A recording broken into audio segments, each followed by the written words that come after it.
KKN Reguler UAD periode ke-81. Sebelumnya saya ucapkan terima kasih kepada Bapak dan Ibu sekalian yang sudah meluangkan waktu untuk mendengarkan dan menyimak video dari saya. Dalam video ini saya akan menjelaskan tentang dampak dari membandingkan anak sendiri dengan anak orang lain atau anak tetangga. Selamat menyaksikan. Setiap anak unik dengan caranya sendiri. Orang tua harus selalu menjaga harga diri anak dan tidak membandingkan anak dengan anak-anak lain. Kata-kata seperti, lihatlah si A, dia jauh lebih baik daripada kamu. Lihat, dia selalu mendapat juara kelas. Mengapa kamu tidak bisa bersikap seperti dia? Efek kata-kata ini terhadap pikiran kecilnya adalah sesuatu yang benar-benar harus kita pertimbangkan. Perbandingan tidak pernah baik bahkan untuk orang dewasa, apalagi untuk anak-anak yang belum bisa menghadapi kritik negatif. Sebagai orang tua, kita harus memberitahu anak apa yang benar dan salah, dan menunjukkan kesalahan mereka dengan tidak membandingkan mereka. Ajari anak jadi versi terbaik dirinya.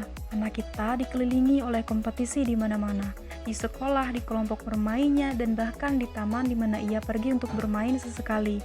Yang terbaik yang bisa kita lakukan untuk anak adalah membiarkan mereka jauh dari fase kompetisi setidaknya saat di rumah.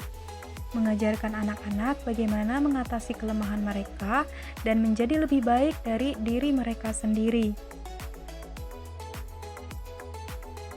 Jika kita terus-menerus menghujani anak dengan komentar perbandingan bahwa anak lain lebih baik dari dirinya, ini justru dapat menyebabkan kompleks inferioritas atau perasaan minder pada anak. Karena mereka merasa tak pernah cukup baik melakukan suatu hal. Setiap orang tua tentu menginginkan yang terbaik untuk anaknya, tetapi membandingkan anak dengan orang lain hanya akan menurunkan harga diri mereka. Ini sebuah efek yang kemungkinan besar akan bertahan seumur hidup. Berikut adalah beberapa alasan utama mengapa orang tua sebaiknya tidak membandingkan anak dengan anak-anak lain. Yang pertama, perbandingan perlahan akan mengarah pada keraguan diri. Ketika kita diberitahu bahwa kita tidak dapat unggul dalam hal tertentu karena orang lain lebih baik, lambat laun kita mulai meragukan keterampilan kita sendiri, meragukan kemampuan diri kita sendiri. Hal yang sama juga berlaku pada pikiran anak. Jika orang tua cenderung membandingkan anak dengan temannya, anak tetangga, atau dengan saudaranya, itu hanya akan mengajarkan kecemburuan padanya. Yang harus diwaspadai adalah kecemburuan bisa berubah menjadi kebencian dan agresi dalam jangka panjang. Kebiasaan membandingkan akan menanamkan pikiran negatif pada diri anak. Ia tidak lagi dapat menerima tantangan dan tugas baru dengan positif karena merasa dirinya tak cukup mampu melakukannya. Penting untuk membesarkan anak-anak yang memiliki sikap positif terhadap kehidupan dan bukan orang yang takut melakukan hal-hal baru hanya karena takut gagal dan kemudian dibandingkan dengan teman-temannya. Jika kita cenderung membandingkan anak, sangat jelas bahwa mereka akan berkembang menjadi orang dewasa yang gelisah dan tak percaya diri.